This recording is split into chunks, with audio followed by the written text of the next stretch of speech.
Hello friends, अस्सलाम वालेकुम and welcome to reality stories. दोस्तों, आज की अजीब कहानी 2007 में अमेरिका के शहर फायरक्रेस्ट में पेश आई थी। इस शहर में एक फैमिली रहती थी जिसका नाम क्योकेंडॉल फैमिली था। इस फैमिली में एक 16 साल लड़की भी थी जिसका नाम कॉर्टनी था। ये इंतहाई अजीब वाकया तब शुरू हुआ जब कॉर्टनी के स्कूल के दोस्तों को इसकी तरफ से अजीब किस्म के मैसेजेस मिलना शुरू हो गए। इन मैसेजेस का कोई मतलब नहीं होता था। हर मैसेज में अजीब किस्म के अल्फाज और बातें लिखी होती थीं। इन्होंने कॉर्टनी से जब इसके मुतालिक पूछा तो कॉर्टनी हैरान रह गई, क्योंकि इसने कोई भी मैसेज अपने दोस्तों को भेजा ही नहीं था। इसका फोन हर वक्त इसी के पास रहता था, तो फिर ये मैसेजेस इसके फोन से कौन भेज रहा था? दोस्तों, ये सिर्फ शुरुआत थी। कुछ ही दिनों में ना सिर्फ कॉर्टनी के दोस्तों को बल्कि अब खुद कॉर्टनी और इसकी फैमिली को भी एक अननोन नंबर से मैसेजेस मिलना शुरू हो गए। इस नंबर पर रिस्ट्रिक्टेड लिखा होता था। इनको धमकियां मिलना शुरू हो गईं। बात सिर्फ मैसेजेस तक ही महदूद नहीं रही, बल्कि मैसेजेस के बाद एक आदमी इन सब लोगों को कॉल्स भी करना शुरू हो गया। इसका नंबर लिखा हुआ नहीं आता था। ये आदमी इनको कत्ल करने की धमकियां देता था। इनको कहा जाता था कि अगर इन्होंने अपने बच्चों को स्कूल भेजा तो इनके बच्चों को कत्ल कर दिया जाएगा। इन सब लोगों ने अपने फोन नंबर्स तक चेंज करके देख लिए, लेकिन इस आदमी की कॉल्स इनके नए नंबर पर भी आ जाती थीं। लेकिन दोस्तों, इस कहानी ने इंतहाई हैरत अंगेज मोड़ तब लिया जब पुलिस इस वाकये में इन्वॉल्व हुई। पुलिस ने जब इस नंबर को ट्रेस करने की कोशिश की तो इंतहाई हैरत अंगेज बात सामने आई। अक्सर मैसेजेस और कॉल्स कॉर्टनी की उसी सिम से किए जा रहे थे जो इसने बंद कर दी थी। यानी इसका वो नंबर बंद हुआ हुआ था और उसी नंबर से लोगों को धमकियां दी जा रही थीं।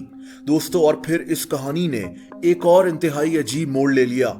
अब मैसेजेस और कॉल्स के अलावा वो आदमी जो ये सब कर रहा था वो इनके घर के अंदर नजर रखना शुरू हो गया। इस अजीब आदमी को ये तक पता होता था कि इस फैमिली ने आज क्या पकाया है, कैसे कपड़े पहने हुए हैं और ये लोग अपने घर में इस वक्त क्या कर रहे हैं। ऐसा लग रहा था जैसे ये आदमी इनके घर के अंदर ही मौजूद है और इनकी हर हरकत पर नजर रखे हुए है।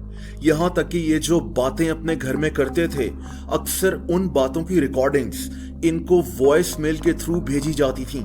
दोस्तों, पुलिस की समझ में कुछ नहीं आ रहा था कि ये कैसे हो सकता है। इन लोगों ने इस फैमिली के घर की मुकम्मल तौर पर तलाशी ले ली, लेकिन वहां से कुछ नहीं मिला। अब यहाँ सबसे पहला शक 16 साल कॉर्टनी पर ही जाता था।